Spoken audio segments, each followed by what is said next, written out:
Assalamualaikum warahmatullahi wabarakatuh.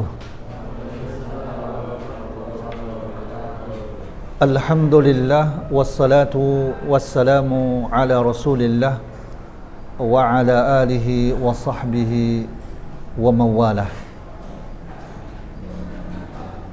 Anak-anak Ustaz yang Ustaz banggakan, mari kita bersyukur kepada Allah Subhanahu wa taala atas seluruh nikmat dan karunia-Nya yang masih Ia berikan kepada kita. Kemudian salawat dan salam kepada Rasulullah sallallahu alaihi wasallam dan seluruh para sahabatnya serta para pengikutnya sekalian. Ya, anak-anak Ustaz yang Ustaz cintai karena Allah. Ya, sekarang kita akan membahas di halaman yang ke-170, dan Ustaz informasikan kepada semua anak-anak Ustaz. Jadi untuk ke depan nanti dalil-dalil yang ada itu kita membacanya belakangan. Artinya kita hanya menyebutkan terlebih dahulu poin-poin yang disebutkan oleh penulis, ya. Artinya poin-poin penting ini yaitu apa yang menjadi kandungan secara ringkas dari apa yang disebutkan oleh dalil. Ya, intinya dalil-dalil ya ini kita akan sebutkan belakangan untuk tujuannya kita bisa menyelesaikan ya target kita ini.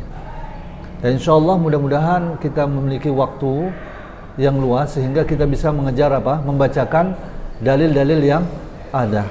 Dan Ustadz mengharapkan kepada kalian untuk bisa meringkas apa yang kita tulis. Artinya ya di luar dari dalil. Misalkan contohnya di sini kalau dari awal fa idza qada wa aslama ar-rufa alaihim iddatu asya. Ya. Jadi apabila ada orang yang meninggal, maka apa kewajiban yang dilakukan oleh orang yang hadir? Nah, di situ ada disebutkan ada 5. Jadi poin-poin pentingnya ini itu ditulis kembali nanti supaya mudah untuk menghafalnya. Ya. Itu dia. Kemudian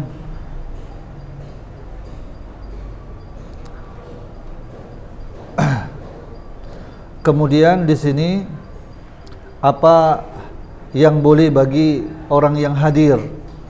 Ya, di sini sebutkan apa? Membuka wajah, kasfu wajhil mayyit wa taqbil wal buka alaihi 3 ayyam. Seperti itu ya. Kemudian apa yang wajib atas kerabat-kerabat mayit?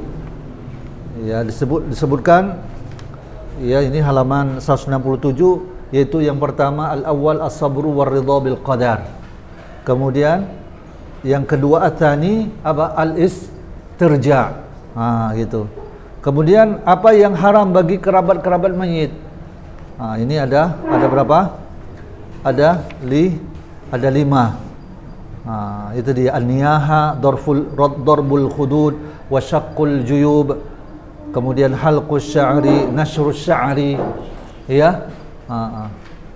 Kemudian apa yang wajib, ma yajibu lil mayyit, ya, itu ada 4 umur, ghasluhu wa takfinuhu was salatu alaihi wa dafnuhu. Itu dia, ya.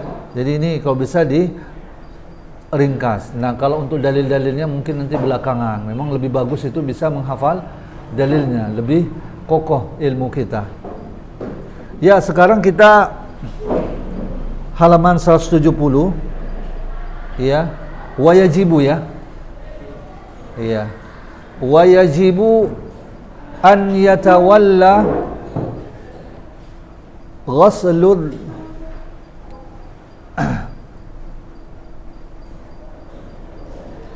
dzakari ar-rijalu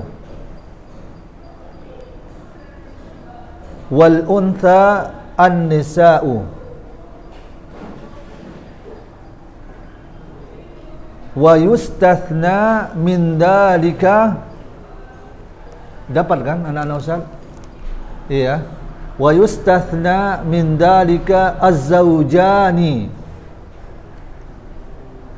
fa innahu yajuzu likullim minhuma an yatawalla ghaslul akhari.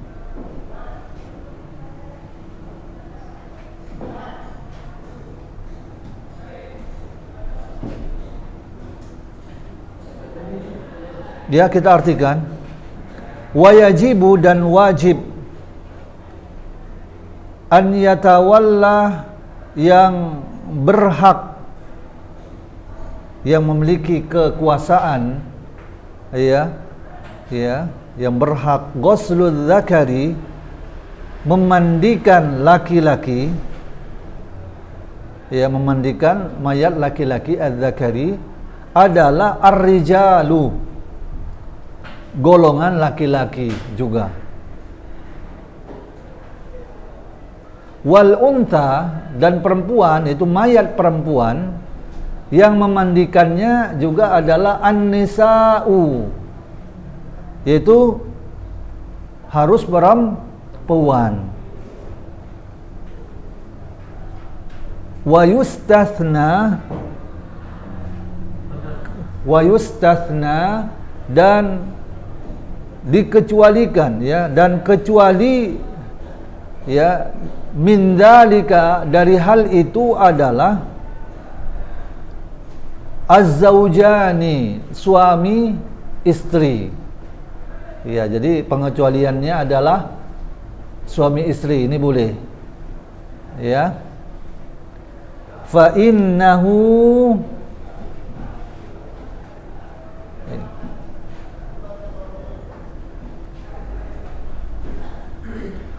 maka sesungguhnya yajuzu, boleh, likullin, bagi tiap-tiap, minhuma, dari keduanya, adalah an yatawalla,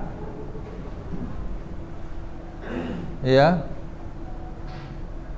untuk apa, yang apa namanya, yang berhak, ya, dari kedua, ya, dari keduanya, boleh bagi tiap-tiap dari keduanya, an yatawalla, ya, yang berhak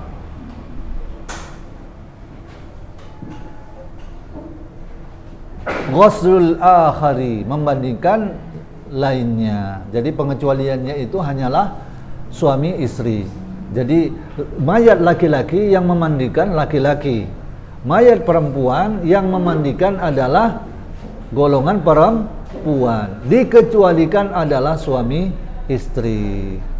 Ya, ini ya. Hanya diingatkan Ustaz, jadi dalilnya kita lewatkan dulu ya. Kemudian masuk kita tambihun, dapat loncatkan dalilnya. Iya. Loncatkan dalil-dalilnya. Tambihun la yushra'u ghuslus syahidi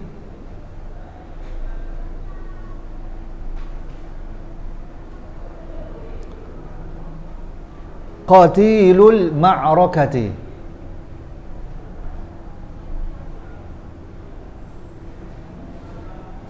Ya, anak-anak Ustaz, dalilnya kita lompat terlebih dahulu. Kita masuk kepada kata-kata tambihun.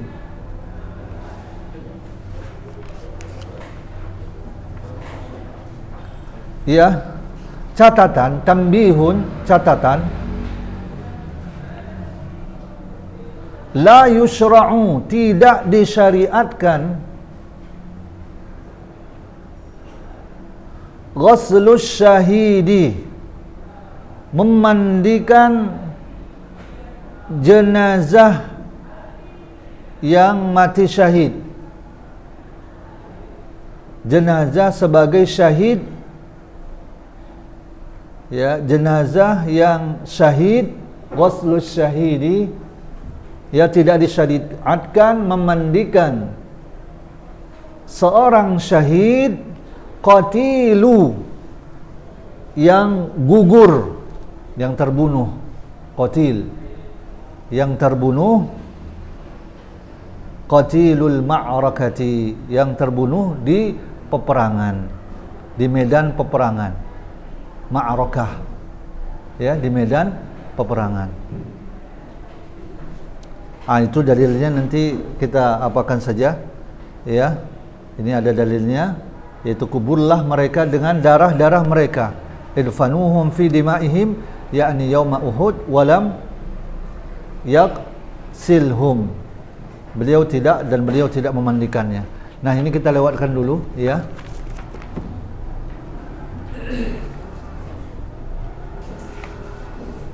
Kemudian tsaniyan, yang kedua adalah al-kafanu.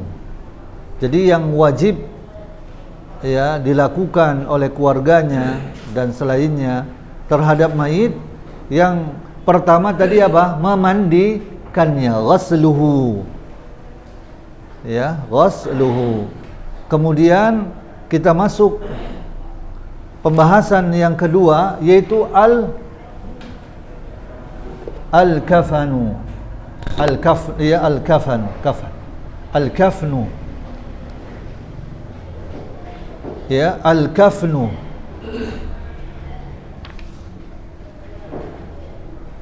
Ya.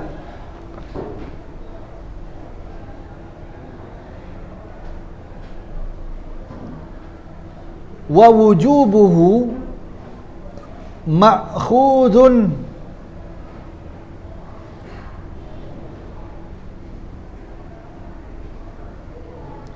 min amrin Nabi sallallahu alaihi wasallam bihi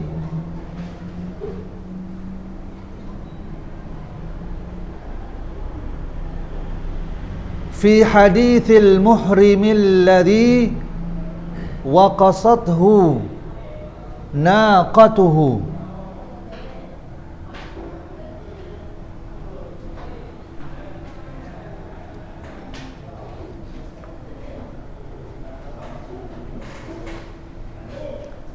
Ighsiluhu bima'in wa sidrin wa kaffinuhu fi thawbaini.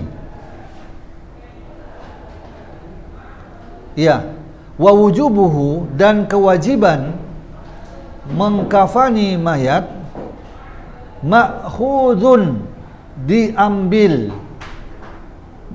ya, ma'khudun, diambil, min amrin nabiyyi, dari perintah Nabi sallallahu alaihi wasallam, min amrin nabiyyi, dari perintah Nabi sallallahu alaihi wasallam. Dan kewajiban mengkafani mayat, ma'khudun, diambil, min amrin nabiyyi, dari perintah Nabi sallallahu alaihi wasallam, ya, bihi, ya, fi hadithil muhrimi, pada hadis orang yang berihram, ya, yang meninggal dunia, orang yang berihram meninggal dunia, alladzi, yang waqasathu naqatuhu, yang terlempar oleh untahnya. Apa? Yaitu orang yang berihram yang meninggal, ya, meninggal, alladzi waqasathu, yang meninggal karena apa? Terlempar, naqatuhu, oleh untanya. Nah, ini dalilnya, karena apa? Ighsiluhu, mandikanlah ia, bima'in, dengan air, wasidrin dan daun bidara, wa kaffinuhu dan kafanilah ia fi thawbaini dengan 2 potong pakaiannya.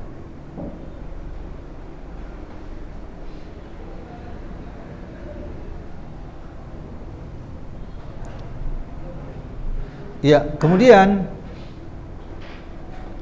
wal kafanu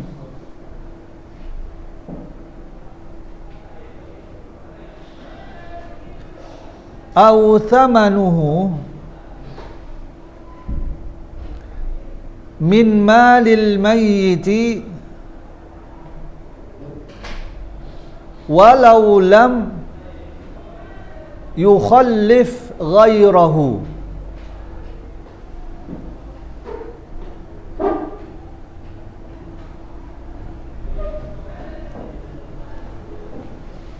Ya, sampai sini.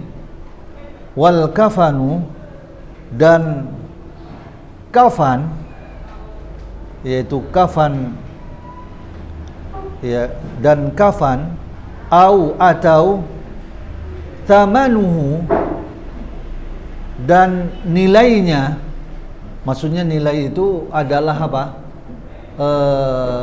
Uangnya untuk membeli kafan, ya.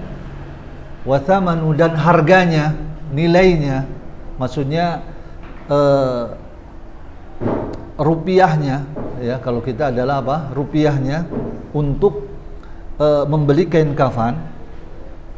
Dan kafan atau thamanuhu dan harganya, nilainya itu diambil min, jadi diambilnya itu tidak disebutkan, ya, min malil mayyiti, diambil dari harta mayat, ya. Jadi dari harta si mayitnya diambil. Walau meskipun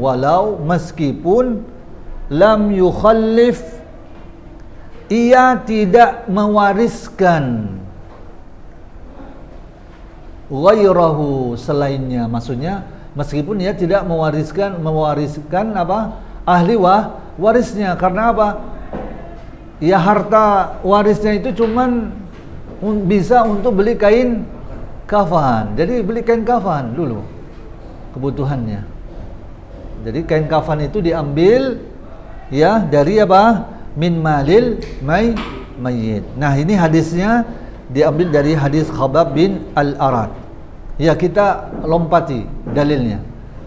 Ya, nanti belakangan kita akan baca. Ya, kemudian wal wajibu, ya, minal kafani thawbun yasturu jami'al badani fa in lam yujad illa thawbun qasirun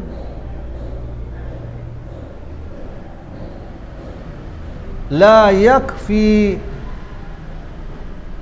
li jami'il badani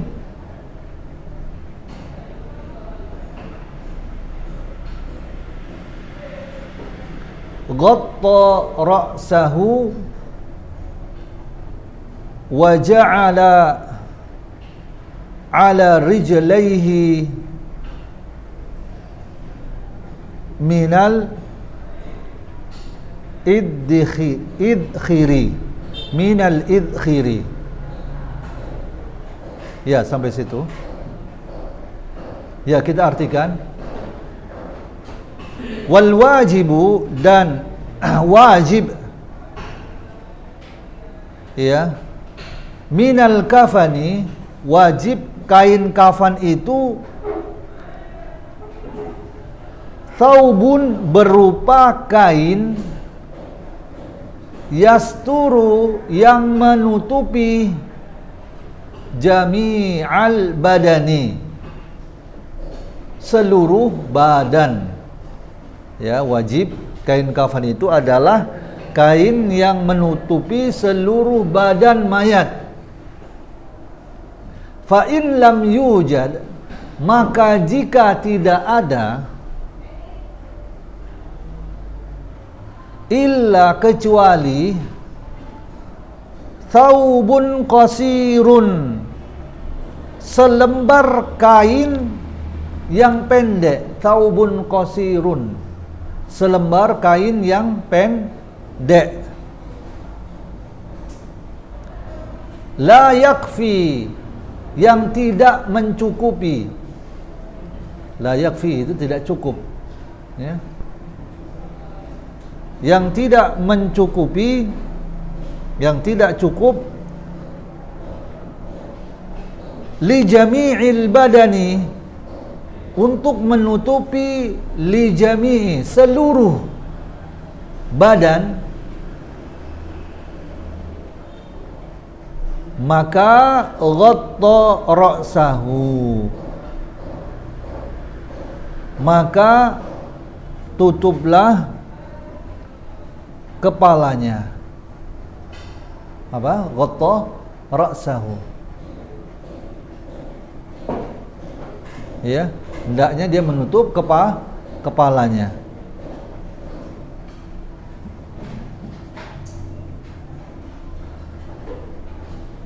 Wa ja'ala itu kan, ya, wa ja'ala ala rijlaihi, dan menutup kedua kakinya,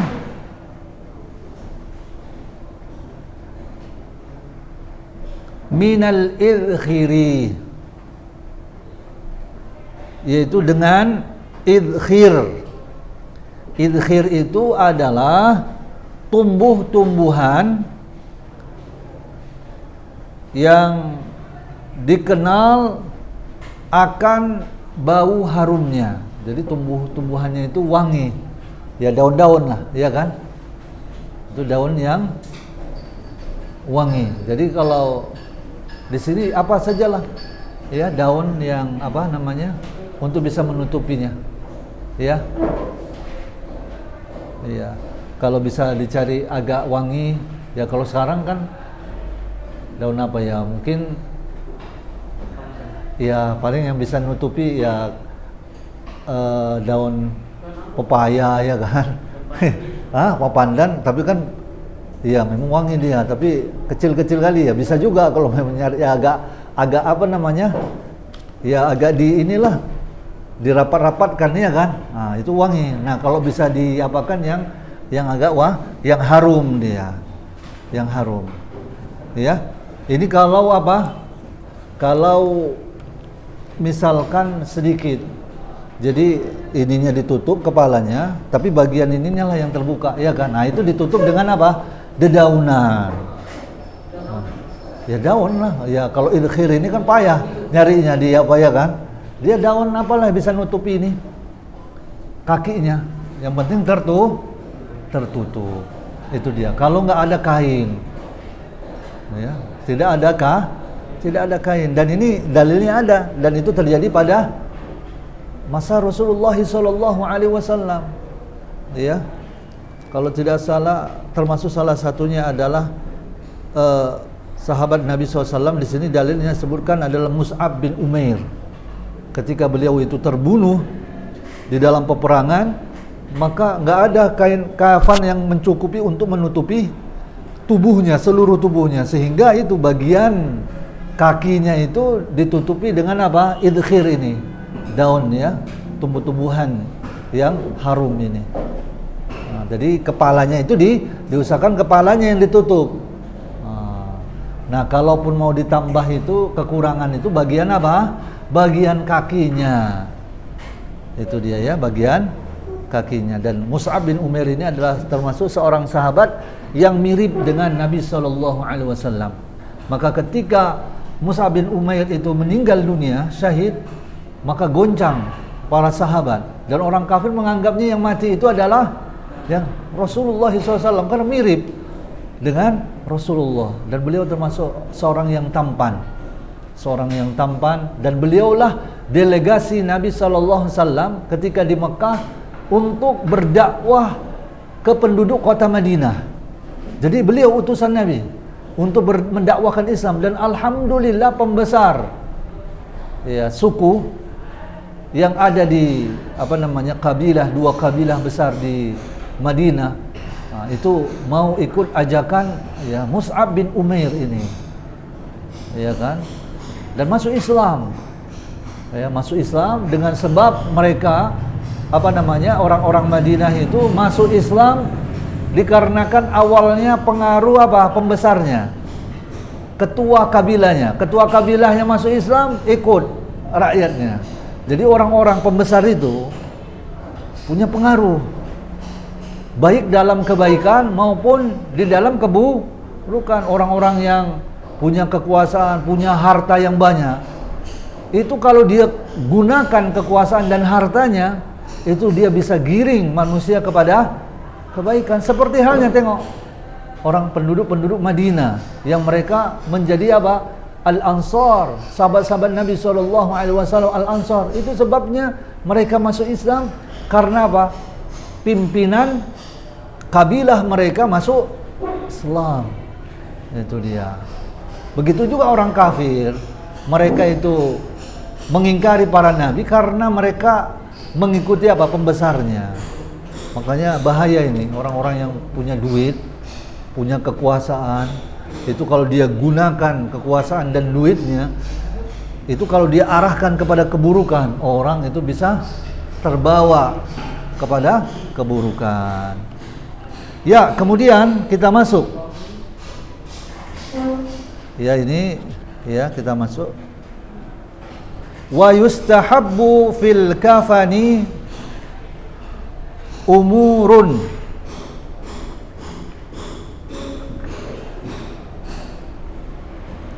Ya. Yang pertama al-bayadu. Kita langsung ya, diringkas saja ya. Tsaniyan, yang kedua, kaunuhu thalathatu athwabin. Yang ketiga, an yakuna ahaduha thawba hibaratin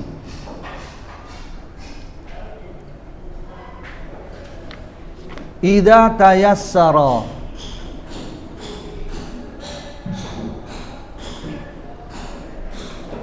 Nah, artinya, jadi kita langsung saja. Wa yustahabbu fil kafani, dan dianjurkan ya dalam mengkafani, fil kafani, di dalam mengkafani ya umurun, beberapa perkara. Jadi ada 3 perkara ya. Yang pertama adalah al-bayadu, kain kafannya itu adalah kain yang putih. Bayat itu artinya putih. Yang pertama putih. Nah, itu dianjurkan, nggak wajib. Jadi kalau ada yang hitam atau warna yang lain, memang itu dia cuman kain, cuman ada itu kainnya. Ya, bukan bid'ah, ya kan? Nah, bukan haram, boleh. Tapi al-bayat, putih itu dianjurkan. Dan bahkan dianjurkan bukan saja ketika kain putih itu bukan saja untuk mengkafani mayat. Ketika kita masih hidup pun pakaian yang dianjurkan itu putih. Itu yang sunnah, yang dianjurkan. Nah, kalau model pakaian, jubah atau tidak berjubah, ya, itu melihat kondisi lingkungan. Hanya saja memang kelebihan memakai jubah itu dia lebih sempurna menutup aurat. Dan begitu juga kalau pakaian itu ya agak panjang, menutupi menutupi sampai sampai lutut, itu dianjurkan. Karena kalau kita kadang sering sholat pakai pakaian kaos, itu kan kadang pendek, sholat kita nampak itu belakangnya, itu nggak sah sholatnya. Hati-hati, nampak kolornya, nampak sempaknya, terus nampak ininya, nggak sah sholatnya. Ulangi lagi, Itu hati-hati Ustaz. Iya kan sholat di belakang, wah ini kan kadang biasa sering anak muda itu ketet-ketet. Nah, memang waktu gini nutup aurat dia. Yang nggak nutup aurat ketika apanya? Ketika sholat, ruku aja udah nampak ruku, sujud lagi. Itu hati-hati ya. Kalaupun kalian pakai pakaian ini, apa namanya, kaos yang agak pendek gitu ya. Itu kalau misalkan sholat, bawalah pakaian tersendiri misalkan yang agak sedikit panjang supaya nutup aurat. Nah, kalau sholat yang hanya pakai kaos yang agak pendek kemudian waktu sujud nampak ini belakangnya, nggak sah sholatnya, diulangi lagi. Nggak sah, nggak diterima walaupun antum khusyuk sholatnya, nggak diterima. Sesuai sunnah yang lain yang nggak diterima, nggak sah. Paham? Ya, anak-anak Ustaz? Iya. Nah, itu yang pertama, jadi putih, kain kafan itu yang dianjurkan. Yang kedua, kaunuhu, ya, hendaknya, kaun itu dari kana yakunu, ya kan? Kaunuhu, hendaknya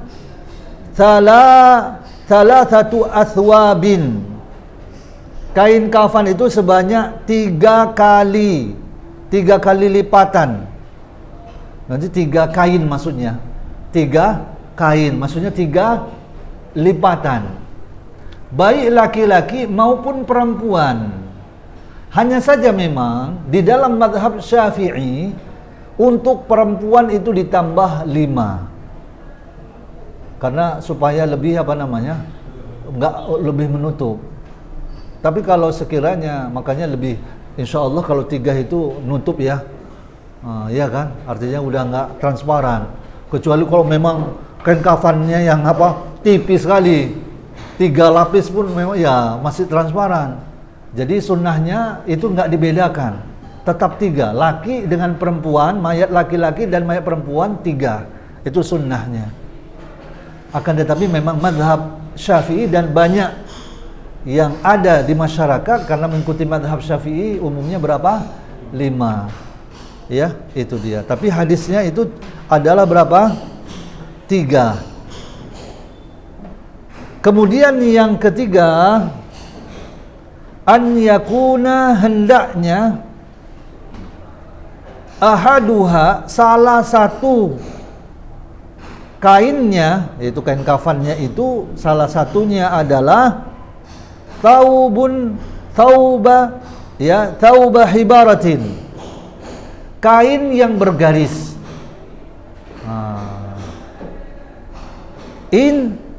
Idza tayassara, jika memungkinkan.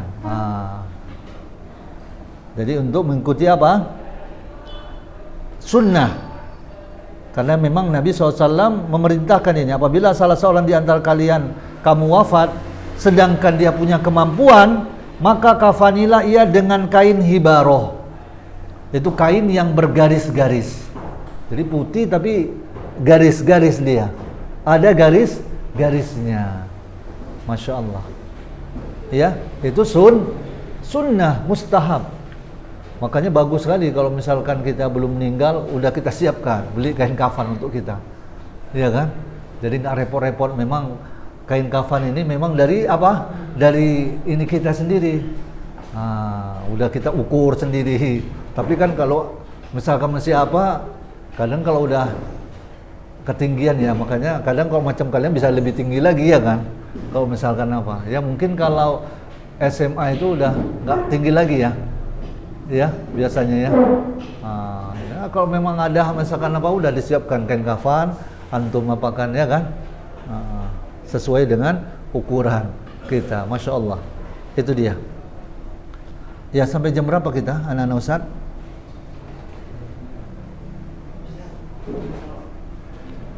Jam 11 sampai jam 11:05.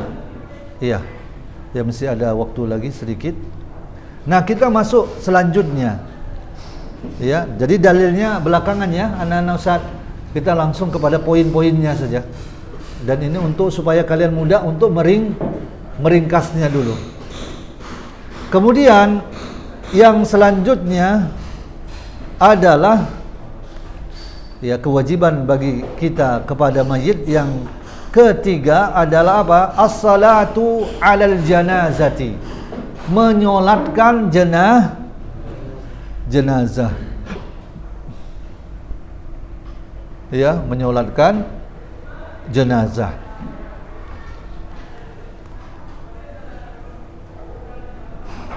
Ya.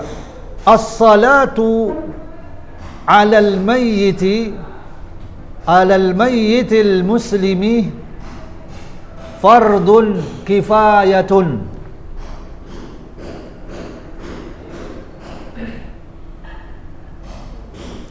As-salatu 'alal mayyiti, menyolatkan mayat al-muslimi, menyolatkan mayat yang muslim, itu hukumnya fardu ya, fardu kifayatin, ya, fardu, yaitu fardu kifayah. Apa yang dimaksud dengan fardu kifayah, Nanosa?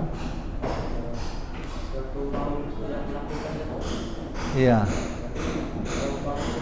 Iya, jadi bila di satu kampung sebagiannya sudah melaksanakannya 10 orang, ada sebagian lah berapa orang yang sudah melaksanakan, yang lainnya itu sudah bebas dari kewajiban tersebut, tidak dosa. Namun kalau ada orang meninggal dunia muslim, gak ada satupun seorang muslim yang mau mengurusi jenazah, tidak ada yang mau menyolatkannya, semuanya dosa. Satu kampung itu berdosa. Itu dia, ya. Jadi maksud fardu kifayah. Jadi jika ada sebagian yang melaksanakan, maka yang lainnya yang tidak melaksanakan gugur kewajibannya. Ya. Itu dia, ya. Namun melaksanakan ibadah yang hukumnya fardu kifayah ini lebih utama daripada amalan-amalan yang sunnah. Ya, namanya fardu, ya kan, fardu kifayah. Meskipun dia adalah fardu kifayah. Ya. Ya, kemudian kita lanjutkan.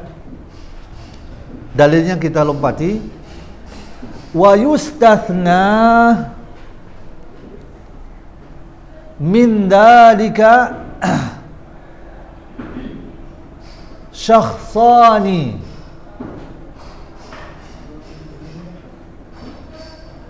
fala tajibus salatu alaihima.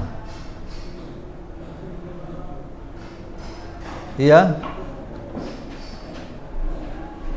Wa yustathna, dan dikecualikan, min dzalika, dari hal itu, yaitu syakhsani, 2 orang. Fala tajibu, tidak wajib, as-salatu, menyolatkan, alaihima, menyolatkan keduanya. Jadi tidak wajib.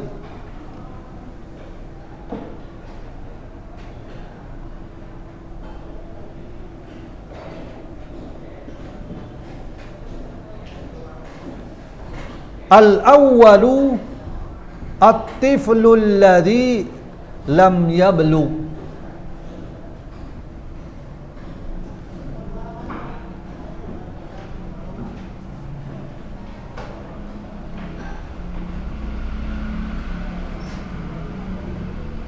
Anak kecil yang belum baligh.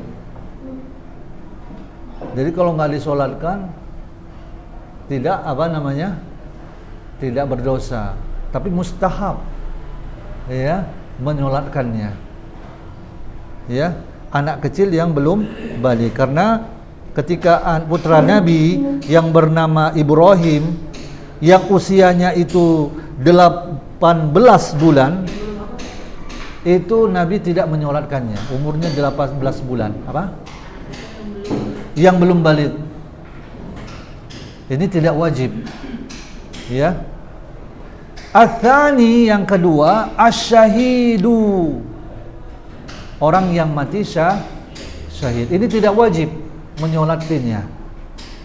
Tapi kelanjutannya, Lakin, coba tulis, lakin adamul wujubi, ya di barisi bawahnya.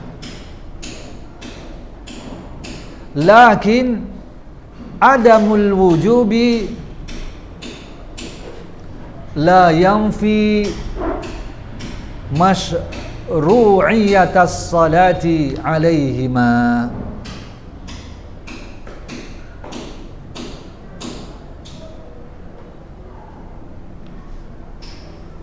Lakin akan tetapi adamul wujubi tidak wajib. Adamul wujubi itu tidak wajib.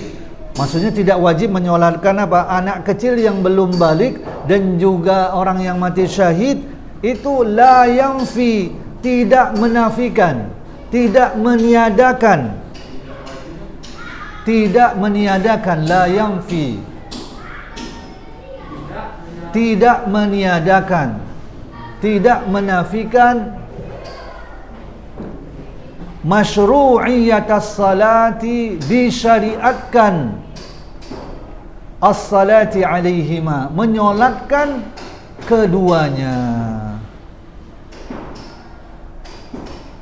Ya, menyolatkan keduanya. Jadi hukumnya apa? Mustahab ya. Jadi kalaupun disolatkan, ya,